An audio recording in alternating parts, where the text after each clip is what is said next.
Hello, today I'm going to learn how to play the D chord on guitar. I did know how to play it years ago, but I haven't played it in around 5 years. Oh no, my battery is going to die, so it looks like I'm going to have to use my OBS webcam. That's fine, makes editing easier.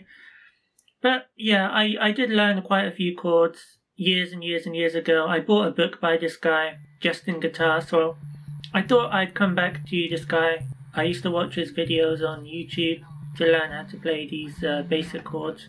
I didn't get too far. I don't remember exactly how many I learned. I think I might have got to a first suspended chord or something.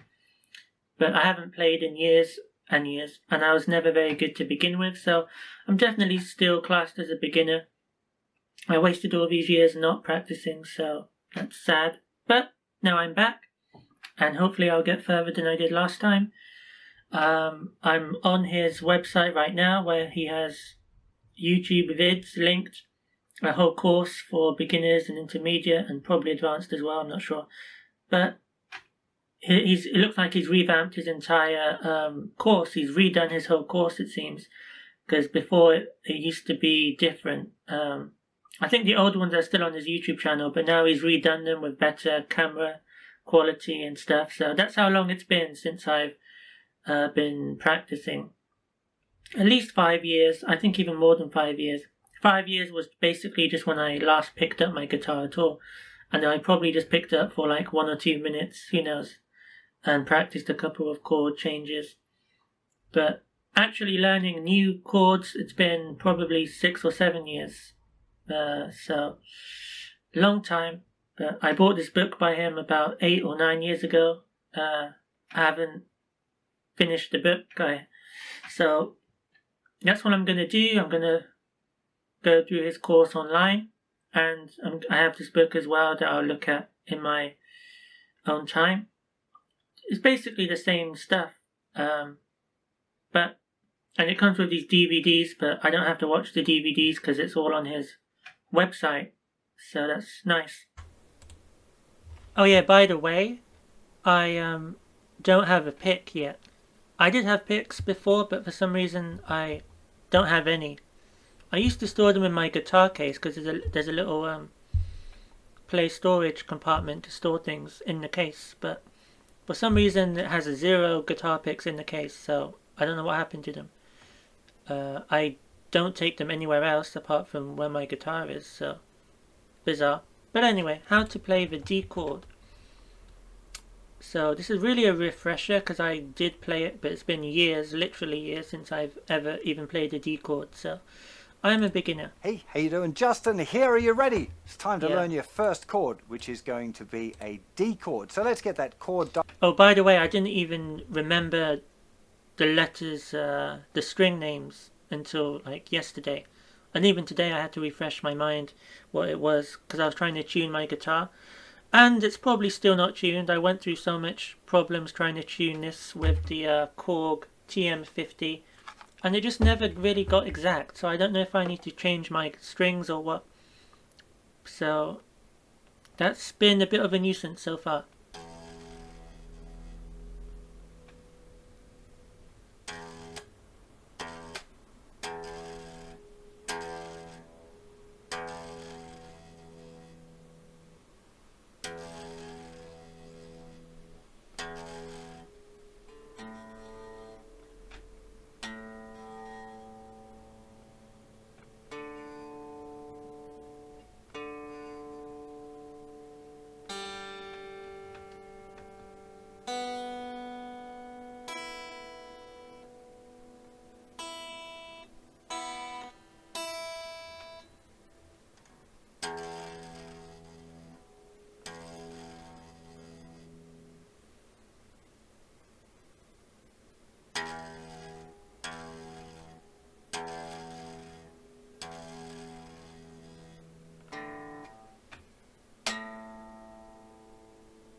But now at least I know the names of each string. E, A, D, G, B, E. I think that's right. Diagram up and let's get started. So you want to always put your fingers down in finger order. The first finger is finger number 1. This is going to go in the 2nd fret of the 3rd string. So you can think there's the 1st fret, there's the 2nd fret, and it's string 1 would be the thinnest, 2 would be the next one up. First finger is going down. Remember that we want to place it right up next to the fret as well.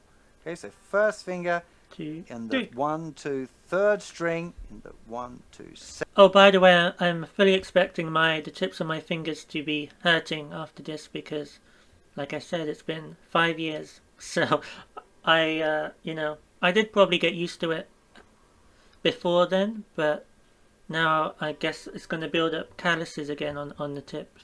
2nd fret.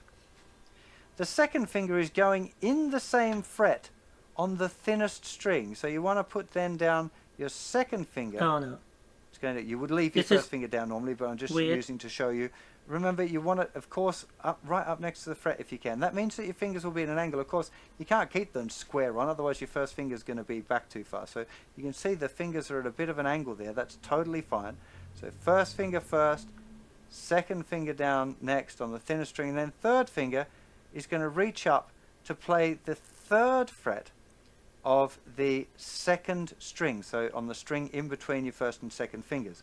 Now, I'm making that look pretty easy, but it's very likely the first time you try and do it, your 3rd finger is going to be back here somewhere. You'll find it very difficult. Okay, so I don't remember it being this complicated. Well, I forgot. 1. Yeah, this is kind of complicated. I thought I'd be able to come back in and it'll be all so easy. Didn't he say it was the 3rd string? That's the 2nd. No, the 3rd finger on the 2nd string. Now, I'm making a string, and then 3rd finger is going to reach up to play the 3rd fret of the 2nd strings. Alright, so 1, 2. Yeah, it's really weird. Putting the 2nd finger under the 1st finger like that, and then stretching over, and then having to make it as close to the fret as possible. Oh no, I really am a beginner again. I thought it would be easier than this, due to muscle memory from 5 years ago and 6 years ago, but no, apparently not. Oh no. I feel like I don't have any tips on my fingers. That's the problem. So on the string in between your 1st and 2nd fingers. Now, I'm making that look pretty easy, but it's very likely the first time you try and do it, your 3rd finger is going to be back here somewhere. You'll find it very difficult to get the 3rd finger right up next to the fret. That's okay, that's just a normal beginner problem, is to trying to work on that flexibility of the fingers and the stretch there. So if you're just back here, it's okay, but try and slide that 3rd finger up so it's right up next to the fret. In the first weeks of learning guitar, I did make sure to cut my nails before I did this. They were pretty cut already, but you know, I thought I'd cut them even more.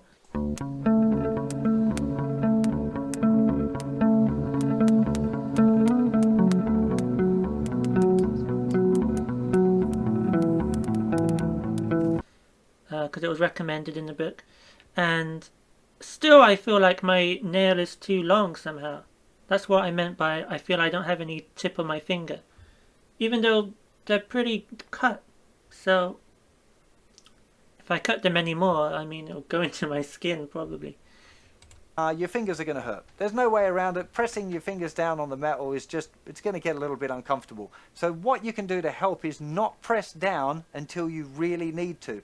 Now, particularly when you're learning chords like this, you put your first finger down first, but you don't need to press real hard right away. Just place it down and then get it in the right position, but we're not pressing real hard. We want to leave it there, just rough. I'm not even touching the string down on the metal yet. I'm just kind of putting it in position. Then I'm going to get my third finger down, roughly in position. Then I'm going to get my third finger down and try and get it up there. And only when I'm ready to actually... Sounds like he made a mistake. I think he meant his second finger. then his third finger. I'm going to get my third finger down in position, then the string down on the metal yet. I'm just kind of putting it in position, then I'm going to get my third finger down roughly in position, then I'm going to get my third finger down and try and get it up there, and only when I'm ready to actually play the chord am I actually going to press my fingers down. Once you've got your fingers in the right position, you need to test all of the notes in your chord and make sure that each note is ringing out clearly. Now for the D chord, we're not going to play the thickest two strings, so the first note that you want to test is the open fourth. And I actually completely forgot about this, that the D chord you don't play the... Even now I was thinking it was just the first string you don't play, so yeah, even that I completely forgot until yesterday that there were strings you don't play for the D chord. And I think it changes for every different chord as well. String. Now you might find it sounds like this, in which case it's going to be the fault of the tip of the first finger. Make sure that each note is ringing out clearly. Now for the D chord, we're not going to play the thickest two strings, so the first note that you want to test is the open fourth string. Now you might find it sounds like this, in which case it's going to be the fault of the tip of the first finger is just up a little bit too high and is touching the fourth string, because if it's touching even the smallest amount, the note will be dead. So you need to bring that first finger down just a little bit to make sure that your open fourth string is ringing out clearly. Seems good. The next note that we'll test will be the third string. Okay, so we're now having to press down hard with our fingers at this point. If this note sounds like this, it means you're not pressing hard enough, or your finger is too far back. You can hear as I move it forward. Now we've got our nice clear note. If that note is muted, it could also be... My finger is beginning to hurt already. Alright. A little bit sore. The tip of the third finger is up a little bit too high and touching that string as... Oh.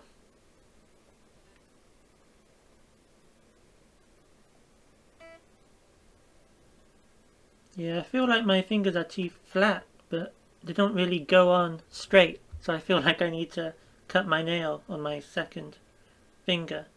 But my knuckle just seems to go flat. Oh man. As well, so you need to really be aware of what fingers are touching where. The third finger doesn't want to be touching that third string, or it's going to mute it. So we've got that one sounding good. We've got first finger sounding good. Now the note with the on the second string played with the third finger. Again, very common to get this kind of problem where the third finger is too far back. So try your best to get it forward. It's not really any fingers that might mute that string. So the most common problem on that second string is either not pressing hard enough or the third finger being too far from the fret. Now the hardest note for most beginners is to get this thinner string ringing out. The problem is usually the third finger laying down a little bit too far. So you need to make sure that I'm just bringing my hand forward a little bit. I'm exaggerating it now, but bringing the knuckles of my hand here forward a bit will help get onto the tip of the third finger there. Okay, so that's really the key thing to get this note ringing out clearly is the placement of the third finger. If it's too flat, lying down too much like that, it just mutes, sure that they're all right on the tips of the fingers. I'm just going to press really hard for a second so you can see where the strings are actually touching. If I just hold my fingers up now, you can see where those lines are in my fingers. They're right on the ends. Okay? That's exactly where it'll hurt. Wow.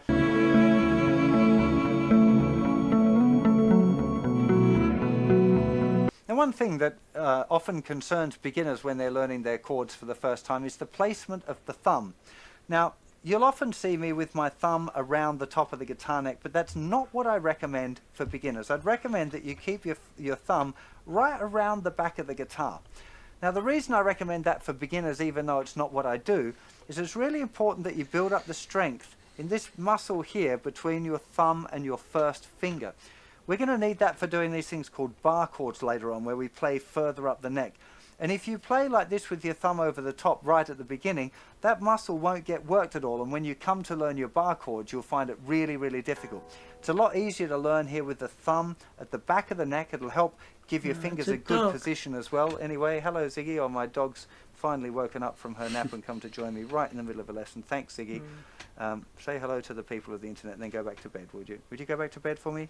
Could you go back to bed? Come on, I'll play with you later. Come on, you should stay. Thank you for the visit. Now go to bed. Bed. Stay. Off you go. There you go. Good girl. By keeping your thumb around the back of the neck, it keeps all your fingers in a nice position. It'll stop you kind of grabbing the guitar neck too much. Ideally, you don't want the palm of your hand here, where your fingers meet the palm of your hand. Ideally, you don't really want that touching the guitar neck at all, but definitely not with the first few chords that we're learning.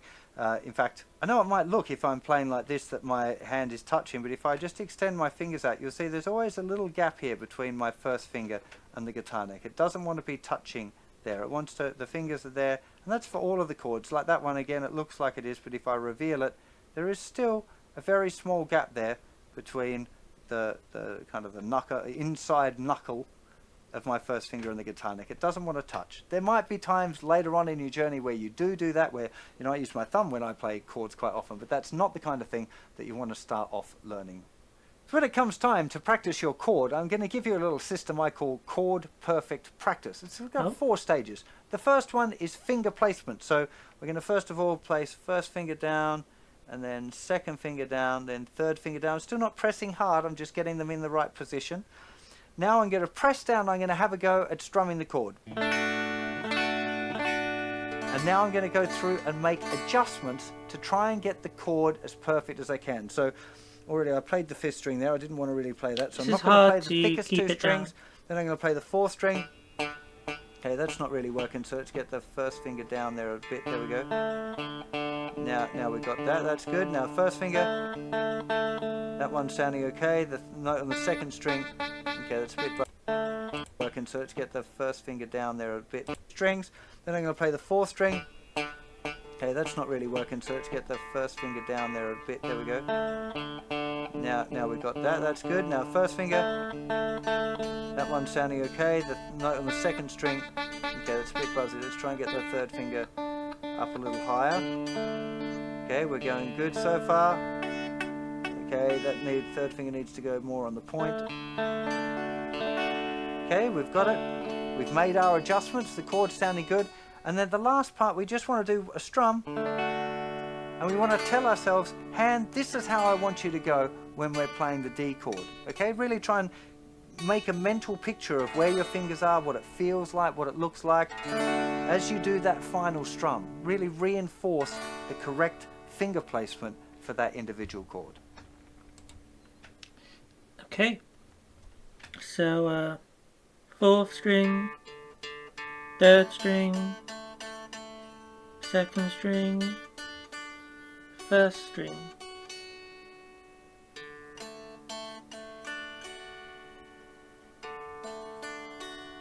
This takes yeah,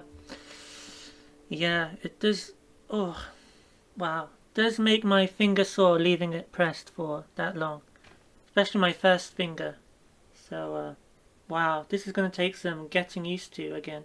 I don't remember even when I first started playing it being that deep. Maybe that just shows how old I am now. It goes deeper in my skin, so it looks like that. So yeah, I think it sounded okay. If it's even in tune, I don't know. But yeah, I think I do need to even file down my nails even more, even though there's not much to file down, to be honest. But when you're pressing this hard, then, you know, your skin kind of, I guess, comes back a bit. Well, your nails become more prominent because your skin pushes back and then makes the nail look longer, I guess. So yeah, it's not even long, but when your fingers are all squashed and you have to put it on the tip, it needs to be very short. Shorter than very short, without hurting yourself. So I'll just try it.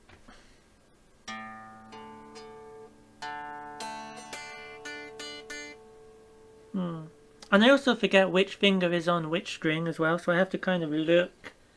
Yeah, it's the third finger on the second string.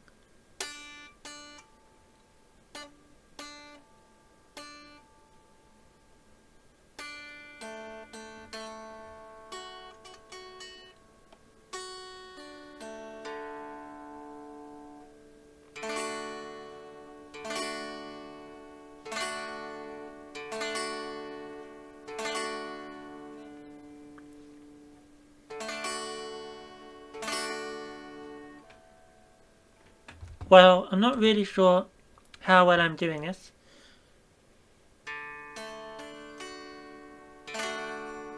But I'll presume it's okay because I don't hear any buzzing. Even though my second finger seems to be too close to the fret maybe.